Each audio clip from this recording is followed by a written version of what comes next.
Hello, AP Research teachers. My name is Shonda Knight, and I am an AP Research and AP Seminar teacher here at Miami High School. I was asked by the Division of Advanced Academics to help create a pacing guide for some teachers, maybe not you, some teachers who might be interested in using it during the first 9 weeks of the 2020-2021 school year. So before I get into what this pacing guide looks like and how you might use it, I want to talk about those teachers who might not want to use it, and I say that with great humility and respect towards my colleagues who have been teaching AP Research for quite some time now, have been doing it quite well, are very happy with their students' results, and they even managed to get through the last 10 weeks of last school year teaching AP Research and were happy with their results. This pacing guide was designed for teachers who might be new to AP Research and still trying to wrap their brain around this curriculum. It's made for teachers who might not historically have been pleased with the scores their students have gotten by the College Board and want them to do better. Or it might be for teachers who struggled when we went from the traditional classroom to distance learning last year. And as we're beginning the school year in distance learning, they feel a little bit anxious. So I'm here to kind of try to assuage people's fears, to lower their anxiety, and tell you that I've considered a 9-week plan to get our students ready, to get them where they need to be, whether that was through traditional classroom instruction or online instruction, where they will need to be by late October if you intend for them to complete the requirements of AP Research. So what I'd like to do is just kind of walk you through my pacing guide.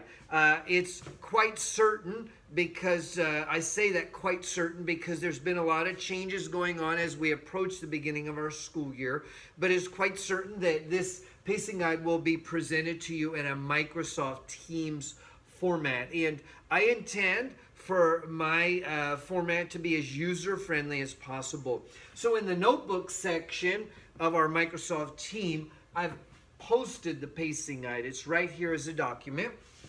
And the resources that I allude to in the actual pacing guide, I have organized in folders according to units. So maybe if we just go through Unit 1, you'll see how I intended this pacing guide to be used, and you'll feel more comfortable using it.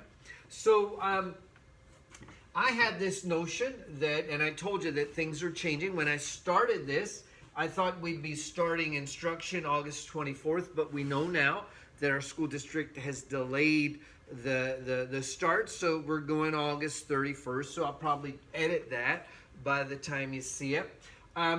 I began with some long-range goals. So for me, where I want my students to be at the end of the first 9 weeks is I want them to be already involved in the work needed to create a review of the literature. So that suggests that my students have already arrived at a research question, and it suggests that I've done lots of activities in class to get them to that critical point of selecting a research question and beginning the review of the literature. For my teachers, I have a long-range goal is that you, the teachers, will have created a long-range calendar, not just for the first 9 weeks, but really for the whole year, your own kind of pacing guide, and I've got some resources here to assist you. So quite simply, I have 4 units of instruction. The first unit is directed to you, the teachers. The other 3 units are directed toward the students. So before we can teach the students, we need to prepare ourselves. So Unit 1 is created as a resource for pre-instruction. Before you see your students, the planning you'll need to do to get ready to do that. So I want you to see here the format I've used here in Unit 1, and you'll see this format used throughout the document.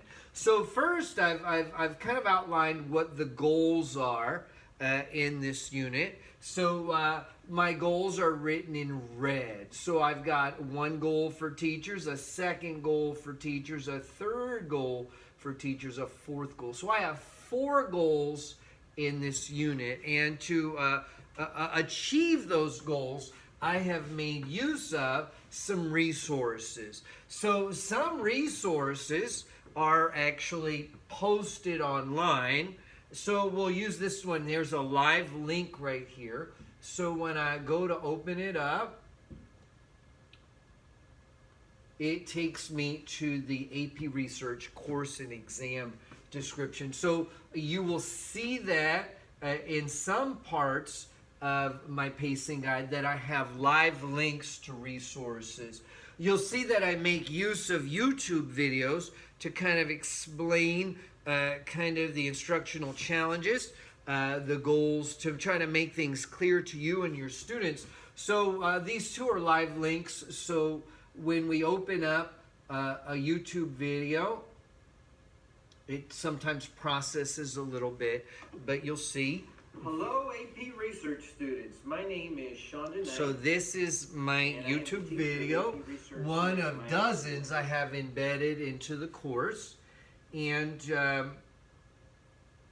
last thing I want you to see here is that oftentimes I will make reference to a document. So that's why these folders are here. These folders are the Word documents, the PDF documents, the screenshots that I make use of throughout the course. So let's open up this first folder, and as I click on that resource, I have to come over here to my files. And when I open up my files, there's my Unit 1 folder.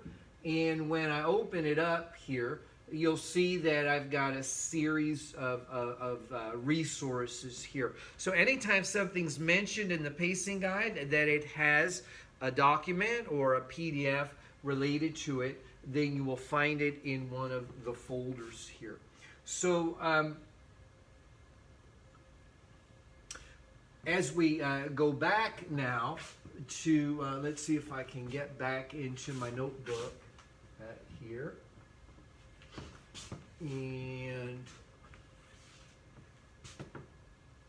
as we go through the pacing guide and we finish up with Unit 1, you'll see that, and I'm careful in scrolling through here because there are many live links here. We get into Unit 2. So I've broken up our 9 weeks into 3 3-week units, and I've presented a series of goals for students and activities that will help lead students to achieve those goals. So again, my goals for students are written in red. We don't expect teachers to want to use all of this, but they can kind of envision going through this as like maybe going through a cafeteria line, taking the things you'd like to use and leaving behind the things that don't interest you or won't be useful to you. So again, I say this, it's a great honor to be addressing my AP Research colleagues, and I hope that you will find some resources that will make the teaching of AP Research easier for you and easier for your students this year.